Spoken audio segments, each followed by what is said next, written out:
কেন আমাদের সমাজের মানুষ বেশি দুঃখী? প্রত্যেকটা মানুষ কেন নিজেকে সবসময় দুঃখে আছে, কষ্টে আছে ভাবে?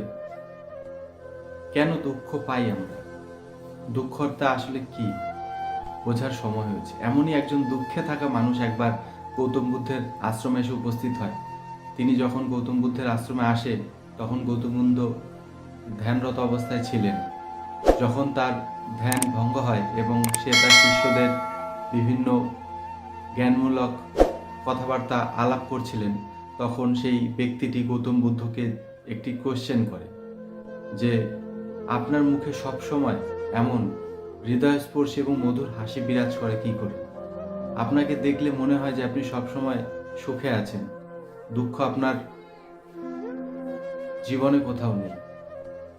কিন্তু আমার কাছে সবকিছু থাকার সত্ত্বেও কেন আমি সবসময় দুঃখে থাকি? এটার কারণ কি?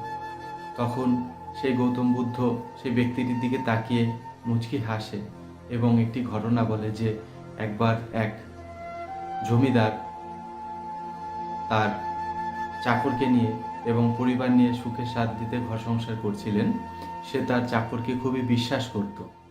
সে তার পরিবারের মানুষদের থেকে তার ভৃত্যকে আস্থা করত বেশি। সেই জমিদার একবার বাণিজ্য করতে রাজ্যের বাইরে যায় এবং 1 মাস পর বাণিজ্য থেকে একটি মূল্যবান জিনিস কিনে নিয়ে আসে। সেই মূল্যবান জিনিসটি জমি রাজা তার খুব পছন্দের ছিল।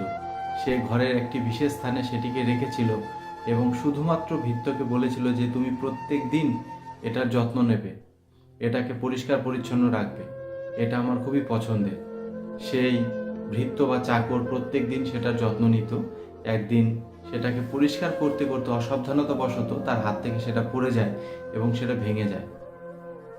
সেই জমিদার যখন বাইরে এসে দেখে যে কিসের শব্দ হলো এবং সেটা ভেঙে গেছে, এটা দেখে তার খুবই রাগ হয় এবং ভৃত্যকে খুব বকা দেন। কিন্তু যেহেতু তার পুরনো ভৃত্য এবং খুবই বিশ্বস্ত ছিল, তাই তাকে সে তাড়িয়ে দেননি, বাড়িতেই রেখে দিয়েছিলেন। এইভাবে কিছুদিন যাওয়ার পর রাজার মন থেকে সমস্ত শান্তি উঠে গেল, কারণ তার বাণিজ্যের সমস্ত আয়ের টাকা দিয়ে এই বহুমূল্যবান উপহারটি তিনি কিনে নিয়ে এসেছিলেন এবং সেটা ভেঙে যায়।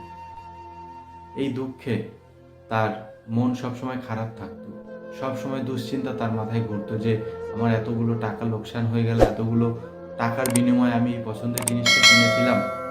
সে রাত্রিবেলা ঘুমালে তার ঘুম আসছে না, সবসময় মাথার মধ্যে দুশ্চিন্তা এসে ভর করছে।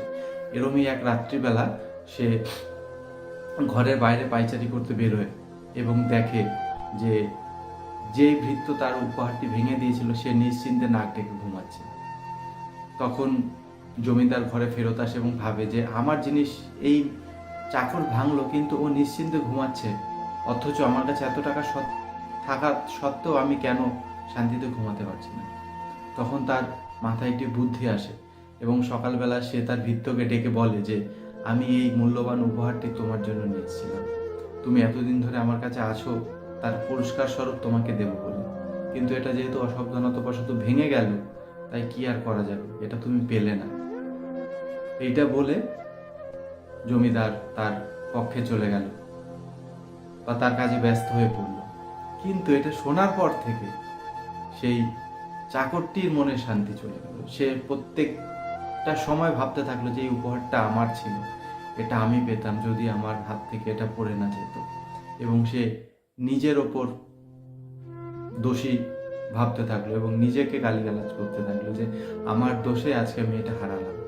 সেই রাত্রেবেলা প্রথম জমিদার নিশ্চিন্তে ঘুমিয়েছিল, কিন্তু চাকর কিন্তু আর ঘুমাতে পারেনি।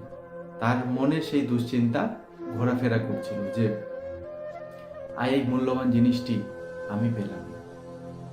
তাহলে এখান থেকে আমরা কি বুঝলাম? দুঃখটা আসলে কি? দুঃখটা আসলে একটা ভাবনা, একটা বিশ্বাস, একটা চিন্তা, যেটা আমাদের মাথায় সবসময় ঘুরে। আমরা প্রত্যেক দিন অনেক কিছুই দেখি, ভালো খারাপ, খেয়াল করে দেখবে তার মধ্যে থেকে বেশিরভাগ জিনিসই আমরা ভুলে যাই। কিছু মনে থাকে কিন্তু সেইগুলো খারাপ ঘটনা, এবং সেগুলো আমাদের সাথে ঘুরতে থাকে। আমাদের সাথে অনেক এমন ভালো ঘটনা ঘটে, খারাপ ঘটনাও ঘটে। ভালোগুলো আমাদের মস্তিষ্কে কম থাকে, খারাপগুলোই আমাদের সাবকনসিয়াস মাইন্ড ধরে রেখে দেয় এবং সেগুলো আমাদের মাথায় ঘুরতে থাকে। ফলে আমাদের কাছে সব থাকা সত্ত্বেও আমরা মানসিক শান্তিতে থাকতে পারি না। তাই যদি সুখে থাকতে হয় তাহলে খারাপ জিনিসগুলোকে ভুলে যেতে হবে, কারণ কোনো কিছুই আমরা সাথে নিয়ে আসি, এই পৃথিবী থেকেই পেয়েছি।